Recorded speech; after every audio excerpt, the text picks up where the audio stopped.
Viewers welcome back on programme. So ਇਸ ਗੱਲਬਾਤ ਕਰਨ ਜਾ ਰਹੇ ਹਾਂ ਐਨਵਲ ਸੈਕਸ਼ਨ ਦੇ ਵਿੱਚ ਕਿ ਯੂਕੇ ਦੇ ਸਿੱਖਾਂ ਨੇ ਇੱਕ ਅਹਿਮ ਕਦਮ ਚੱਕਦਿਆਂ ਪ੍ਰਮੁੱਖ ਸਿੱਖ ਵਕੀਲਾਂ ਤੇ ਜੱਜਾਂ ਦੇ ਆਧਾਰ ਤੇ ਇੱਕ ਸਿੱਖ ਅਦਾਲਤ ਸਥਾਪਿਤ ਕੀਤੀ ਹੈ, ਜਿਸ ਵਿੱਚ ਸਿੱਖਾਂ ਦੇ ਮਸਲਿਆਂ ਸੰਬੰਧੀ ਸੁਣਵਾਈ ਕਰਕੇ ਸਾਲਸੀ ਨਾਲ ਫੈਸਲੇ ਜਿਹੜੇ ਨੇ ਉਹ ਕੀਤੇ ਜਾਣਗੇ। ਇਸ ਨੂੰ ਅਲਟਰਨੇਟਿਵ ਡਿਸਪਿਊਟ ਰੈਜ਼ੋਲੂਸ਼ਨ ਕਿਹਾ ਜਾਂਦਾ ਹੈ ਔਰ ਇਸ ਸਿੱਖ ਕੋਰਟ ਦੇ ਜੱਜਾਂ ਨੇ 5 ਪਿਆਰਿਆਂ ਦੀ ਮੌਜੂਦਗੀ ਵਿੱਚ ਸਹੁੰ ਚੱਕੀ ਹੈ। ਸੋ ਇਸ ਬਾਰੇ ਆਪਾਂ ਗੱਲਬਾਤ ਕਰਨ ਜਾ ਰਹੇ ਹਾਂ। ਨਾਲ ਜਿਹੜੇ ਤੁਹਾਡੇ ਲਾਈਵ ਮੈਸੇਜ ਤੇ ਗੁਰਬਾਣੀ ਵਿਚਾਰਾਂ ਦੀ ਸਾਂਝ ਪਾਈ ਜਾਏਗੀ। ਸੋ ਅਸੀਂ ਚਾਹਾਂਗੇ ਕਿ ਤੁਸੀਂ ਇਸੇ ਤਰ੍ਹਾਂ ਬਣੇ ਰਹਿਣਾ। ਦੇਖਣ ਸੁਣਨ ਲਿਖਣ ਲਈ ਤੁਹਾਡਾ ਸਭ ਦਾ ਬਹੁਤ ਧੰਨਵਾਦ ਜੀ। ਡਾਕਟਰ ਸਾਹਿਬ ਕੀ ਕਹਿਣਾ ਚਾਹੋਗੇ?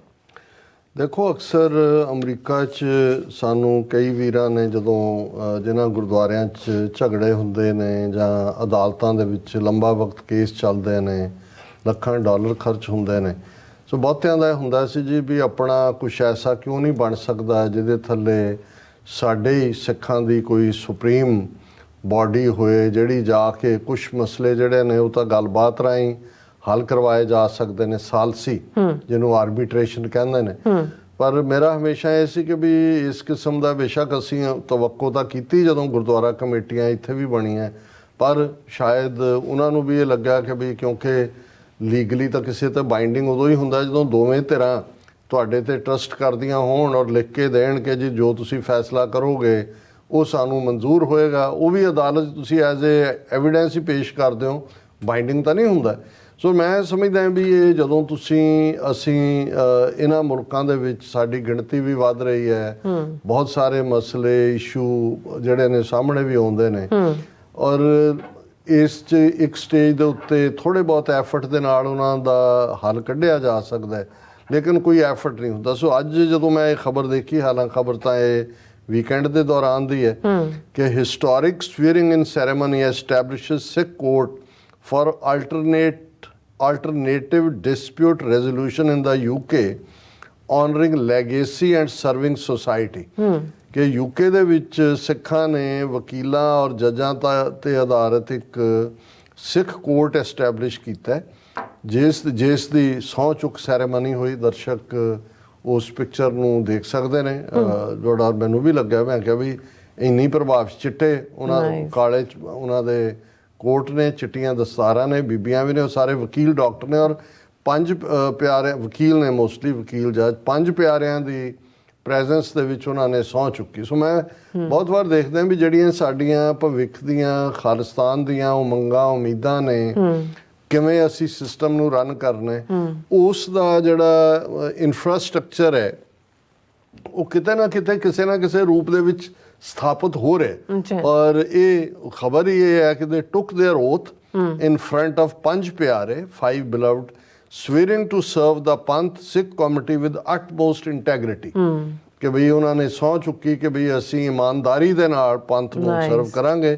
ਔਰ ਜਿਹੜੇ ਚੀਫ ਜਸਟਿਸ ਸਿੱਖ ਕੋਰਟ ਦੇ ਨੇ, ਉਹਨਾਂ ਨੇ ਆਪਣੇ ਓਪਨਿੰਗ ਐਡਰੈਸ ਜਿਹੜੇ ਲਫ਼ਜ਼ ਕਹੇ ਉਹ ਦਿਲਾਂ ਨੂੰ ਟੱਚ ਕਰਨ ਵਾਲੇ ਨੇ। ਉਹਨਾਂ ਨੇ ਕਿਹਾ, today we honor our fathers and forefathers who sacrificed so much their own happiness and health working in factories and foundries to provide us with education and positions we all now hold. They sowed the seeds knowing that one day we might be able to do something for the betterment of the Sikh Panth. ਉਹਨਾਂ ਨੇ ਕਿਹਾ ਕਿ ਵੀ ਅੱਜ ਅਸੀਂ ਆਪਣੇ ਪਿਤਾਵਾਂ ਤੇ ਬਜ਼ੁਰਗਾਂ ਨੂੰ, ਉਹਨਾਂ ਦੇ ਵੀ ਅੱਗੋਂ ਫੋਰਫਾਦਰਸ, ਉਹਨਾਂ ਨੂੰ ਅਸੀਂ ਆਨਰ ਕਰ ਰਹੇ ਹਾਂ ਜਿਨ੍ਹਾਂ ਨੇ ਆਪਣਾ ਕਿੰਨਾ ਕੁਛ ਕੁਰਬਾਨ ਕੀਤਾ, ਆਪਣੀ ਖੁਸ਼ੀ ਵੀ, ਆਪਣੀ ਸਿਹਤ ਵੀ, ਜਿਨ੍ਹਾਂ ਨੇ ਦਿਨ ਰਾਤ ਫੈਕਟਰੀਆਂ 'ਚ ਕੰਮ ਕੀਤਾ, ਫਾਊਂਡਰੀਜ਼ ਦੇ ਵਿੱਚ ਕੰਮ ਕੀਤਾ ਔਰ ਸਾਨੂੰ ਐਜੂਕੇਸ਼ਨ ਦਿੱਤਾ। ਆਪ ਅਨਪੜ੍ਹ ਸਨ ਭਾਵੇਂ ਬਹੁਤੇ, ਉਹਨਾਂ ਨੂੰ ਸੀ ਵੀ ਸਾਡੇ ਬੱਚੇ ਬੱਚੀਆਂ ਜਿਹੜੀਆਂ ਨੇ ਉਹ ਬੈਸਟ ਐਜੂਕੇਸ਼ਨ ਲੈਣ, ਉਹਨਾਂ ਪੋਜੀਸ਼ਨਸ ਤੇ ਪਹੁੰਚਣ ਜਿਨ੍ਹਾਂ ਤੇ ਅੱਜ ਅਸੀਂ ਬੈਠੇ ਹਾਂ।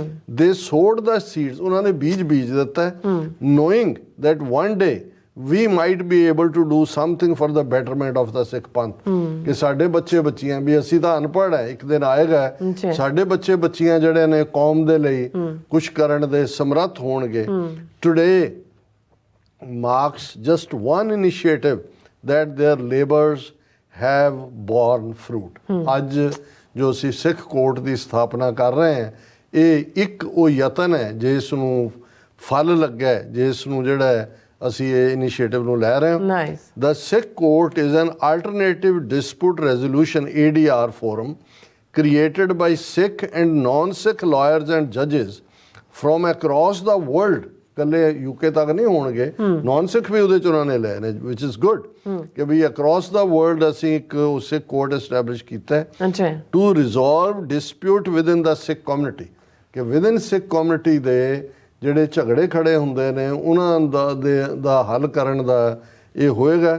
ਦਿਸ has been a labour of love for the past year, ਕਿ ਇਹ ਪਿਆਰ ਦਾ, ਇਹਦੇ 'ਚ ਕੋਈ ਤਨਖਾਹ ਨਹੀਂ ਹੈ, ਕੋਈ ਦੂਜਾ ਨਹੀਂ ਹੈ, ਤੁਸੀਂ ਕੌਮ ਦੀ ਖਿਦਮਤ 'ਚ ਆਏ ਹੋ, ਕੁਦਰਤ ਨੇ ਤੁਹਾਡੇ ਪੇਰੈਂਟ ਫੋਰ ਫਾਦਰਸ ਦੇ ਐਫਰਟਸ ਨਾਲ ਤੁਸੀਂ ਵਕੀਲ ਬਣੇ ਹੋ, ਜੱਜ ਬਣੇ ਹੋ, ਤੁਸੀਂ ਕੌਮ ਨੂੰ ਜਿਹੜਾ ਹੈ, ਔਰ ਇਸ ਦੇ ਉੱਤੇ ਜਿਹੜਾ ਮੈਂ ਸਮਝਦਾ ਵੀ ਇਹ ਬਹੁਤ ਪੋਜ਼ਿਟਿਵ ਔਰ ਬਹੁਤ ਹੀ ਹੌਸਲੇ, ਮੈਨੂੰ ਤਾਂ ਬਹੁਤ ਚੰਗਾ ਲੱਗਾ। ਹਾਲਾਂ ਮੈਨੂੰ ਨਹੀਂ ਪਤਾ ਹੈ, ਮੈਂ ਇਸ ਖਬਰ ਰਾਹੀਂ ਜਾਣਿਆ ਕਿ ਕੋਈ ਇਸ ਕਿਸਮ ਦਾ ਐਫਰਟ ਚੱਲ ਰਿਹਾ ਸੀ, ਪਰ ਜਿਨ੍ਹਾਂ ਨੇ ਵੀ ਇਸ ਦੇ ਉੱਤੇ ਕੰਮ ਕੀਤਾ ਉਹ ਜਿਹੜੇ ਨੇ ਵਧਾਈ ਦੇ ਹੱਕਦਾਰ ਨੇ। ਔਰ ਮੈਂ ਸਮਝਦਾ ਵੀ ਇਸ ਕਿਸਮ ਦਾ ਸਿਸਟਮ ਆਲਮੋਸਟ, ਕਿਉਂਕਿ ਅੱਜ ਜਦੋਂ ਅਸੀਂ 5 ਮਿਲੀਅਨ ਸਿੱਖ ਡਾਇਸਪੋਰਾ ਦੀ ਗੱਲ ਕਰਦੇ ਹਾਂ, ਸਾਡੇ ਮਸਲੇ ਨੇ ਔਰ ਹੋਰ ਬਹੁਤ ਸਾਰੀਆਂ ਚੀਜ਼ਾਂ ਨੇ, ਸੋ ਇਹਦੇ 'ਚ ਅੱਧਿਓਂ ਜ਼ਿਆਦਾ ਮਸਲੇ ਜਿਹੜੇ ਹਾਲਾਂ ਜਿਹੜੇ ਦੀਵਾਨੀ ਨੇ, ਕੋਈ ਝਗੜਾ ਕੋਈ ਦੂਜਾ ਉਹਦੇ ਤੇ ਜਾਂ ਕੋਈ ਕ੍ਰਿਮੀਨਲ ਕੇਸ ਬਣ ਜਾਏ ਉਹਦੇ 'ਚ ਤਾਂ ਫਿਰ ਲੋਕਲ ਲਾ ਐਨਫੋਰਸਮੈਂਟ ਇਨਵੋਲਵ ਹੋ ਜਾਂਦੀ ਹੈ, ਪਰ ਬਹੁਤ ਸਾਰੇ ਜਿਹੜੇ ਨੇ ਡਿਸਪਿਊਟ ਉਹ ਹੱਲ ਕੀਤੇ ਜਾ ਸਕਦੇ ਨੇ ਔਰ ਇਹ ਬਹੁਤ ਜ਼ਬਰਦਸਤ ਪੇਸ਼ਕਦਮੀ ਹੈ। ਜੀ ਡਾਕਟਰ ਸਾਹਿਬ ਤੁਹਾਡਾ ਬਹੁਤ ਸ਼ੁਕਰੀਆ। ਹੁਣ ਆਪਾਂ ਆਪਣੇ ਵਿਊਜ਼ ਜਿਹੜੇ ਮੈਸੇਜ ਨੇ ਉਹ ਲੈਣ ਜਾਣੇ ਆ। ਵੈਸੇ ਸਾਰੇ ਮੈਸੇਜ ਖਾਲਸਾ ਜ਼ਿੰਦਾਬਾਦ ਤੇ ਫਤਿਹ ਦੇ ਮੈਸੇਜ ਨੇ, ਔਰ ਪਹਿਲਾਂ ਮੈਂ HD ਹੋਰਾਂ ਦਾ ਮੈਸੇਜ ਪੜ੍ਹਦੀ ਹਾਂ। ਉਹਨਾਂ ਨੇ ਫਤਿਹ ਬੁਲਾ ਕੇ ਬੋਲਿਆ, ਇੰਡੀਅਨ ਹਿੰਦੂਤਵੀ terrorism finally exposed by Canada and United States, world need to get together to stop this danger before it becomes like Nazis। So ਹਾਂਜੀ, ਇਸ ਕੋ ਜਿਹੜਾ ਤੁਸੀਂ ਕਹਿ ਰਹੇ ਸੀ ਕਿ ਪੱਤਾ ਪੱਤੇ ਕੋ ਨੂੰ ਪਤਾ ਹੈ, ਹਾਂਜੀ ਉਹਨਾਂ ਲਿਖਿਆ ਜਾਣੇ ਤੂੰ ਹੀ ਨਾ ਜਾਣੇ बाग तो सारा जाने। हाँ जी, है ना लिखा नहीं तू ही ना, मैं जाने तो जाने, हम ही ना जाने बाग तो सारा जाने। बिल्कुल, शायद गालिब दा है ਜਾਂ ਮੀਰ ਤੱਕੀ ਮੀਰ ਦਾ ਜੀ। ਔਰ ਬਲਜੀਤ ਵਰਾਜ ਜੀ, ਫਿਰ ਇਸੇ ਤਰ੍ਹਾਂ ਮੈਂ ਪੜ੍ਹਦਾ ਨਹੀਂ ਜਿਨ੍ਹਾਂ ਨੇ ਨਾਮ ਉਹਨਾਂ ਦੇ ਰੈਕਗਨਾਈਜ਼ ਕਰਦਾ ਨਹੀਂ ਸਾਰਿਆਂ ਦੇ, ਗੁਰਮੁਖ ਸਿੰਘ ਗੁਰਮੁਖ ਐਂਡ ਫਿਰ ਇਸੇ ਤਰ੍ਹਾਂ ਇੰਦਰਜੀਤ ਸਿੰਘ ਸੰਧੂ ਐਂਡ ਫਿਰ ਇਸੇ ਤਰ੍ਹਾਂ ਜਸਵੀਰ ਬਰਾਜ ਜੀ, ਪਾਲ ਸਿੰਘ ਗਰੇਵਾਲ ਜੀ, ਬਲਵਿੰਦਰ ਸਿੰਘ ਜੀ, ਸਤਨਾਮ ਸਿੰਘ ਜੀ, ਫਿਰ ਜਸਬੀਰ ਸਿੰਘ ਜੀ, ਸਿੰਘ ਨਵਜੋਤ ਜੀ, ਐਨ ਸੇਖੋ ਜੀ, ਕਸ਼ਮੀਰ ਵਿਰਕ ਜੀ, ਪਾਲ ਸਿੰਘ ਗਰੇਵਾਲ, ਫਿਰ ਕੁਲਦੀਪ ਕੌਰ ਜੀ, ਗੁਰਪ੍ਰੀਤ ਸਿੰਘ ਜੀ, ਤਰਸੇਮ ਮੈਪ ਜੀ, ਲਖਬੀਰ ਰੰਗੜ ਜੀ, ਫਿਰ ਇਸੇ ਤਰ੍ਹਾਂ ਹਰਬੰਸ ਸਿੰਘ ਜੀ, ਫਿਰ ਇਸੇ ਤਰ੍ਹਾਂ ਡਾਕਟਰ ਪਰਮਜੀਤ ਸਿੰਘ ਸਮਰਾ ਜੀ ਕਹਿੰਦੇ ਨੇ ਕਿ TV 84 ਪਰਿਵਾਰ ਨੂੰ ਵਾਹਿਗੁਰੂ ਜੀ ਕਾ ਖਾਲਸਾ ਵਾਹਿਗੁਰੂ ਜੀ ਕੀ ਫਤਿਹ। ਡਾਕਟਰ ਜੀ, ਭਾਈ ਹਰਦੀਪ ਸਿੰਘ ਨਿੱਜਰ ਦੀ ਸ਼ਹਾਦਤ ਨੇ ਖਾਲਸਾ ਦੀ ਲਹਿਰ ਵਿੱਚ ਨਵੀਂ ਰੂਹ ਭਰ ਦਿੱਤੀ ਹੈ, ਨਾ ਕਿ ਨਵੀਂ ਰੂਹ ਫੂਕ ਦਿੱਤੀ ਹੈ, ਇਹਦੇ ਸ਼ਬਦ ਵਰਤੇ ਜਾਣ। ਸੋ ਇਸੇ ਤਰ੍ਹਾਂ ਹਰਮਨ ਪੰਨੂ ਜੀ, ਫਿਰ ਬਲਿਹਾਰ ਸਿੰਘ ਕੰਗ ਜੀ, ਜਤਿੰਦਰ ਸਿੰਘ ਜੀ, ਧਰਮ ਸਿੰਘ ਜੀ, ਜਸਪੀਰ ਸਿੰਘ ਜੀ, ਪ੍ਰਭ ਕੌਰ ਜੀ, ਫਿਰ ਇਸੇ ਤਰ੍ਹਾਂ ਸੋਨ ਮਾਇਲ ਜੀ, ਸਿੰਘ ਗਰਜਾ ਜੀ, ਪਰਮਿੰਦਰ ਜੀ, ਤੇਜਪਾਲ ਪਟੇਵਾਲ ਜੀ, ਹਰਮਨ ਪੰਨੂ ਜੀ, ਕੁਲਵਿੰਦਰ ਸਿੰਘ ਬਿੰਦਰ ਜੀ, ਫਿਰ ਇਸੇ ਤਰ੍ਹਾਂ ਧਰਮ ਸਿੰਘ ਜੀ, ਫਿਰ ਇਸੇ ਤਰ੍ਹਾਂ ਜਸਕੀਰਤ ਸਿੰਘ ਜੀ, ਦਵਿੰਦਰ ਸੰਧੂ ਜੀ। ਇਹ ਕਹਿੰਦੇ ਨੇ ਕਿ ਸਿਡਨੀ ਨਗਰ ਕੀਰਤਨ ਵਿੱਚ ਪੂਰੀ ਖਾਲਸਾਨੀ ਝੰਡਿਆਂ ਨਾਲ ਚੜ੍ਹਦੀ ਕਲਾ ਹੋਈ ਹੈ ਜੀ। ਸੋ ਅਮਰਜੀਤ ਸੈਣੀ ਜੀ, ਫਿਰ ਇਸੇ ਤਰ੍ਹਾਂ ਅਬਾਊਟ ਟਰੂਥ ਐਂਡ ਸਿੱਖਿਜ਼ਮ ਜੀ, ਫਿਰ ਇਸੇ ਤਰ੍ਹਾਂ ਜਸਪੀਰ ਸਿੰਘ ਜੀ ਕਹਿੰਦੇ free Palestine and free Indian occupied Kashmir and Punjab too, Lakhwinder Singh ji Aulakh, ਫਿਰ ਇਸੇ ਤਰ੍ਹਾਂ ਜਸਕੀਰਤ ਸਿੰਘ ਜੀ, ਸੁਖਜੀਵਨ ਬੱਚੂ ਜੀ, ਫਿਰ ਸੋਨ ਮਾਇਲ ਜੀ, ਤੋਂ ਹਰਦੀਪ ਸਿੰਘ ਜੀ, ਜਗਵਿੰਦਰ ਸਿੰਘ ਜੀ, ਮਨਦੀਪ ਬਾਜਵਾ ਜੀ, ਹਰਦੀਪ ਸਿੰਘ ਜੀ, ਸਭ ਦਾ ਬਹੁਤ ਬਹੁਤ ਸ਼ੁਕਰੀਆ। ਫਤਿਹ ਬੁਲਾਉਂਦੇ ਨੇ ਔਰ ਖਾਲਸਾ ਜ਼ਿੰਦਾਬਾਦ ਕਹਿੰਦੇ ਨੇ ਜੀ। ਡਾਕਟਰ ਸਾਹਿਬ ਜੀ, ਦੇਖੋ ਅਸੀਂ 12ਵਾਂ ਤੁਖਾਰੀ ਗੁਰੂ ਨਾਨਕ ਸਾਹਿਬ ਦੀ ਦੇ ਫਰਮਾਨ ਚੋਂ ਵਾਲਾ 12ਵਾਂ ਉਸ ਦੀ ਵਿਚਾਰ ਕਰਦੇ ਹਾਂ। ਅੱਛਾ। ਔਰ ਅਕਸਰ ਮੈਂ ਇਹ ਦੁਹਰਾਉਂਦਾ ਵੀ ਹਾਂ ਕਿ ਇੱਕ 12ਵਾਂ ਮਾਝ ਹੈ ਜਿਹੜਾ ਗੁਰੂ ਅਰਜਨ ਸਾਹਿਬ ਰਚਿਤ ਹੈ, ਜਿਸ ਦੁਆਰੇ ਕਿਉਂਕਿ ਜਦੋਂ ਮਹੀਨੇ ਦਾ ਆਗਾਜ਼ ਹੁੰਦਾ ਹੈ ਤਾਂ 12ਵਾਂ ਮਾਝ ਦਾ ਪਾਠ ਵੀ ਹੁੰਦਾ ਹੈ, ਮਹੀਨਾ ਵੀ ਸੁਣਾਇਆ ਜਾਂਦਾ ਹੈ। ਔਰ ਇਹ ਮਹੀਨੇ ਹੋਣ, ਦਿਨ ਹੋਣ, ਵਾਰ ਹੋਣ ਜਾਂ ਪੱਟੀ ਲਿਖੀ 'ਚ ਲਫ਼ਜ਼ ਹੋਣ, ਇਹਨਾਂ ਸਾਰਿਆਂ ਨੂੰ ਕਾਵਕ ਰੂਪ ਦੇ ਵਿੱਚ ਗੁਰੂ ਸਾਹਿਬ ਨੇ ਬਾਣੀ ਦੇ ਵਿੱਚ ਉਸ ਵਾਹਿਗੁਰੂ ਦੇ ਪਿਆਰ ਦਾ ਮੈਸੇਜ ਦੇਣ ਦੇ ਲਈ ਇਹ ਸਾਰੇ ਜਿਹੜੇ ਨੇ ਐਜ਼ ਏ ਸਿੰਬਲ ਵਰਤੇ ਨੇ।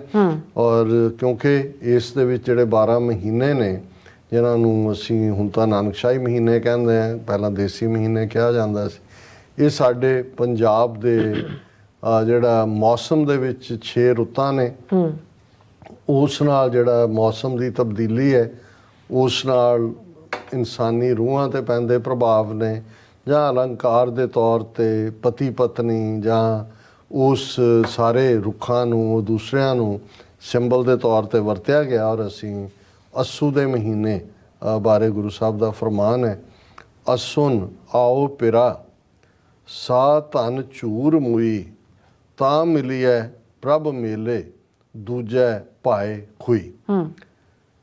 ਕਿ ਅੱਸੂ ਦਾ ਮਹੀਨਾ ਆਇਆ, ਆ ਮੇਰੇ ਪਿਆਰੇ, ਇਹ ਰੂਹ ਦੀ ਪੁਕਾਰ ਹੈ ਵਾਹਿਗੁਰੂ ਨੂੰ ਨਿਰੰਕਾਰ ਨੂੰ, ਅਸੁਨ ਆਓ ਪਿਰਾ, ਆ ਕੇ ਮੈਨੂੰ ਮਿਲ। ਕਿਉਂਕਿ ਇਸਤਰੀ ਰੂਹ ਰੂਪੀ ਇਸਤਰੀ ਜਿਹੜੀ ਹੈ ਉਹ ਉਸ ਵਿਛੋੜੇ ਦੇ ਵਿੱਚ ਝੂਰ ਕੇ ਮੋਹਿਆਂ ਵਾਂਗ ਹੈ। ਜਦੋਂ ਅਸੀਂ ਵਿਛੋੜੇ ਦੀ ਗੱਲ ਕਰਦੇ ਹਾਂ ਤਾਂ ਵਿਛੋੜਾ ਇੰਨਾ ਕੁ ਦਰਦ ਦੇਣ ਵਾਲਾ ਹੁੰਦਾ ਹੈ ਕਿ ਜਿਵੇਂ ਮਾਨੋ ਤੁਹਾਡੇ ਅੰਦਰੋਂ ਸਾਹ ਸੱਤ ਨਿਕਲ ਗਿਆ। ਇਹ ਵਿਛੋੜੇ ਦੀ ਪੀੜ ਦੀ ਗੱਲ ਹੈ। ਅਸੁਨ ਆਓ ਪਿਰਾ ਸਾ ਧਨ ਝੂਰ ਮੋਈ ਤਾਂ ਮਿਲੀਐ ਪ੍ਰਭ ਮੇਲੇ ਦੂਜੇ ਭਾਏ ਕੋਈ। ਹੁਣ ਦੂਜੇ ਭਾਏ ਹੈ ਮਾਇਆ ਦੇ ਨਾਲ ਲੱਗਣਾ। ਜੇ ਵਾਹਿਗੁਰੂ ਦੀ ਪ੍ਰੀਤ ਹੈ ਫਿਰ ਤਾਂ ਵਿਛੋੜਾ ਹੀ ਨਹੀਂ ਹੈ। ਜਦੋਂ ਉਸ ਪ੍ਰੀਤ 'ਚ ਵਿਘਨ ਆਉਂਦਾ ਹੈ, ਅਸੀਂ ਮਾਇਆ ਵੱਲ ਦੂਸਰੇ ਭਾਵ 'ਚ ਲੱਗਦੇ, ਫਿਰ ਖੁਆਰੀ ਜਿਹੜੀ ਹੈ ਉਹ ਪੱਲੇ ਪੈਂਦੀ ਹੈ। ਝੂਠ ਵਿਗੁੱਤੀ ਤਾਂ ਫਿਰ ਮੁੱਤੀ ਕੁੱਕੈ ਕਾ ਸੇ ਫੁੱਲੇ। ਕਿ ਵੀ ਜੇ ਤੁਸੀਂ ਝੂਠ ਦਾ ਸਹਾਰਾ ਲਿਆ ਫਿਰ ਪਿਆਰੇ ਨੇ ਛੱਡ ਦਿੱਤਾ। ਉਸ ਅਕਾਲ ਪੁਰਖ ਤੋਂ ਵਿੱਤ ਜਿਹੜੀ ਹੈ ਵਿੱਤ ਹੈ ਉਹ ਪਈ ਹੈ। ਔਰ ਇਸ ਦੇ ਨਾਲ ਜਿਹੜੇ ਨੇ ਇਵੇਂ ਹੈ ਜਿਵੇਂ ਜ਼ਿੰਦਗੀ ਗੁਜ਼ਰਦੀ ਗਈ ਔਰ ਜਿਵੇਂ ਸਿਰ ਦੇ ਵਾਲ ਚਿੱਟੇ ਹੋ ਜਾਂਦੇ ਨੇ। ਕੁੱਕੇ ਕਾਹ ਸੇ ਫੁੱਲ, ਕਾਹ ਦੇ ਫੁੱਲ ਜਿਹੜੇ ਚਿੱਟੇ ਹੁੰਦੇ ਨੇ ਵੀ ਮੇਰੇ ਸਿਰ ਦੇ ਵਾਲ ਚਿੱਟੇ ਹੋ ਗਏ, ਭਾਵ ਮੇਰੀ ਜ਼ਿੰਦਗੀ ਗੁਜ਼ਰ ਗਈ ਉਸ ਵਿਛੋੜੇ 'ਚ। ਕਿਉਂਕਿ ਪਿਰ ਨੇ ਮੈਂ ਦੂਜੇ ਪਾਏ ਲੱਗੀ ਸੀ, ਦੁਬਿਧਾ ਦੇ ਵਿੱਚ ਮਾਇਆ ਦੇ ਵਿੱਚ ਫਸੀ ਰੂਹ ਸੀ, ਇਸ ਲਈ ਪਿਰ ਨੇ ਮੈਨੂੰ ਆਪਣੇ ਅੰਗ ਨਹੀਂ ਲਾਇਆ। ਉਸ ਵਿਛੋੜੇ ਦੀ ਪੀੜ 'ਚ ਕਰਦੇ ਕਰਦੇ ਮੇਰਾ ਅੱਜ ਹਾਲ ਮੈਂ ਬੁਢਾਪੇ 'ਚ ਆ ਗਈ ਹਾਂ। ਕੁੱਕੇ ਕਾਹ ਸੇ ਫੁੱਲੇ ਆ ਗਿਆ ਕਾਮ ਪਿੱਛੇ ਰੁੱਤ ਜਾਡਾ ਦੇਖ ਚਲਤ ਮਨ ਡੋਲੇ। ਕਿ ਹੁਣ ਇੱਕ ਪਾਸੇ ਜਿਹੜੀ ਹੈ ਗਰਮੀ ਤਾਂ ਪਿੱਛੇ ਛੱਡ ਆਏ ਆ, ਕਾਮ ਗਰਮੀ ਨੂੰ, ਜਦੋਂ ਜੇਠ ਹਾੜ ਪਿੱਛੇ ਹੈ ਤੇ ਅੱਗੇ ਕੀ ਹੈ, ਅੱਗੇ ਨਜ਼ਰ ਆ ਗਿਆ ਕਾਮ ਪਿੱਛੇ ਰੁੱਤ ਜੜ।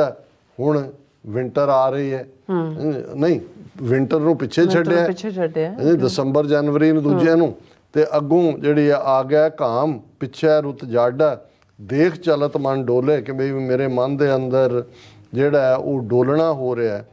ਦਹਿ ਦਿਸ ਸਾਖ ਹਰੀ ਹਰਿਆਵਲ ਸਹਿਜ ਪੱਕੈ ਸੋ ਮਿੱਠਾ।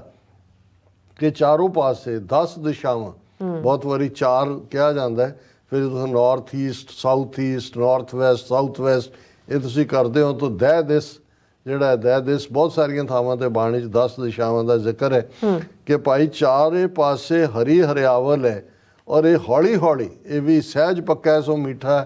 ਇਹ ਯਾਦ ਦਹਾਨੀ ਹੈ ਕਿ ਬਹੁਤ ਵਾਰ ਵਿਛੋੜਾ ਵੀ ਹੁੰਦਾ ਹੈ, ਮਿਲਣ ਦੀ ਤਾਂਘ ਵੀ ਹੁੰਦੀ ਹੈ, ਪਰ ਜਿਹੜਾ ਮਿਲਾਪ ਹੈ ਜਿਸ ਨੂੰ ਕਬੀਰ ਸਾਹਿਬ ਨੇ ਯਾਦ ਦਹਾਨੀ ਕਰਵਾਈ ਕਿ ਭਾਈ ਹੌਲੀ ਹੌਲੀ ਜਿਹੜਾ ਸਹਿਜੇ ਸਹਿਜੇ ਇਹ ਪੱਕਦਾ। ਔਰ ਉਹਨਾਂ ਦਾ ਜਿਵੇਂ ਕਬੀਰ ਵਿਚ ਗ੍ਰੰਥ ਹੈ, ਸਹਿਜੇ ਸਹਿਜੇ ਰੇ ਮਨਾ ਸਹਿਜੇ ਹੀ ਫਲ ਹੋਏ ਮਾਲੀ ਸਿੰਚੇ 100 ਘੜਾ ਰਿਤੂ ਆਏ ਫਲ ਹੋਏ। ਕਿ ਵੀ ਭਾਵੇਂ ਤੁਸੀਂ 100 ਘੜੇ ਪਾ ਦਿਓ, ਅਲਟੀਮੇਟਲੀ ਰਿਤੂ ਦੇ ਨਾਲ, ਮੌਸਮ ਦੇ ਨਾਲ ਹੀ ਫਲ ਲੱਗਦਾ ਹੈ। ਇਸੇ ਤਰ੍ਹਾਂ ਤੁਸੀਂ ਯਤਨ ਕਰਦੇ ਹੋ, ਪਰ ਵਾਹਿਗੁਰੂ ਦੀ ਯਾਦ ਪੱਕੇ ਤੌਰ ਤੇ ਤੁਹਾਡੇ 'ਚ ਕਦੋਂ ਟਿਕਦੀ ਹੈ? ਸਹਿਜ ਪੱਕਾ ਸੋ ਮਿੱਠਾ, ਹੌਲੀ ਹੌਲੀ ਉਹ ਪਰਪੱਕਤਾ ਹੁੰਦੀ ਹੈ। ਨਾਨਕ ਅਸੁਨ ਮਿਲੋ ਪਿਆਰੇ ਸਤਿਗੁਰ ਭੈ ਬਸੀਠਾ। ਗੁਰੂ ਨਾਨਕ ਸਾਹਿਬ ਫਰਮਾਉਂਦੇ ਨੇ ਕਿ ਅੱਸੂ ਦੇ ਮਹੀਨੇ 'ਚ ਪਿਆਰੇ ਨਾਲ ਮੇਲ ਹੋਏਗਾ, ਕਿਉਂਕਿ ਸਤਿਗੁਰੂ ਦਿਆਲ ਹੋ ਕੇ ਬਸੀਠ ਜਿਹੜੇ ਨੇ ਉਹ ਪਿਆਰ ਦੇ ਵਿੱਚ ਆ ਕੇ ਟੁੱਟ ਕੇ ਬਖਸ਼ਿਸ਼ ਕਰਨਗੇ ਕਿ ਉਸ ਪਿਆਰੇ ਦੇ ਨਾਲ ਮੇਲ ਹੋਏਗਾ। ਇਹ ਅੱਜ ਦਾ ਵਿਚਾਰ ਹੈ। ਜੀ ਰਾਜ ਸਾਹਿਬ, ਤੁਹਾਡਾ ਬਹੁਤ ਬਹੁਤ ਸ਼ੁਕਰੀਆ। ਤੁਸੀਂ ਆਪਣੇ ਵਿਚਾਰ ਸਾਡੇ ਦਰਸ਼ਕਾਂ ਨਾਲ ਸਾਂਝੇ ਕੀਤੇ ਨੇ। ਸੋ ਇਸ ਨਾਲ ਆਪਣੇ ਵਿਚਾਰਾਂ ਨੇ ਇਜਾਜ਼ਤ। ਵਿਊਅਰਸ, ਸਾਡੇ ਪ੍ਰੋਗਰਾਮ ਦਾ ਸਮਾਂ ਇੱਥੇ ਮੁੱਕਦਾ। ਤੁਸੀਂ ਆਪਣੀ ਰਾਏ ਤੇ ਸੁਝਾਅ ਸਾਨੂੰ ਭੇਜਣਾ ਭੁੱਲਣਾ ਸਾਡੇ ਇਸ ਪਤੇ ਤੇ SOS@TV84.tv ਤੇ ਅਸੀਂ ਆਪਣਾ ਪ੍ਰੋਗਰਾਮ ਲੈ ਕੇ ਫਿਰ ਦੁਬਾਰਾ ਤੁਹਾਡੇ ਸਾਹਮਣੇ ਹੋਵਾਂਗੇ। ਤਦ ਤੱਕ ਲਈ ਮੈਨੂੰ ਤੇ ਆਪਣਾ ਸੁਣਾ ਗਿਆ ਦੋ ਦੇਖਦੇ ਰਹੋ TV84। ਫਲਾ ਦਿਓ ਫਤਿਹ। ਵਾਹਿਗੁਰੂ ਜੀ ਕਾ ਖਾਲਸਾ, ਵਾਹਿਗੁਰੂ ਜੀ ਕੀ ਫਤਿਹ। ਰੱਬ ਰਾਖਾ।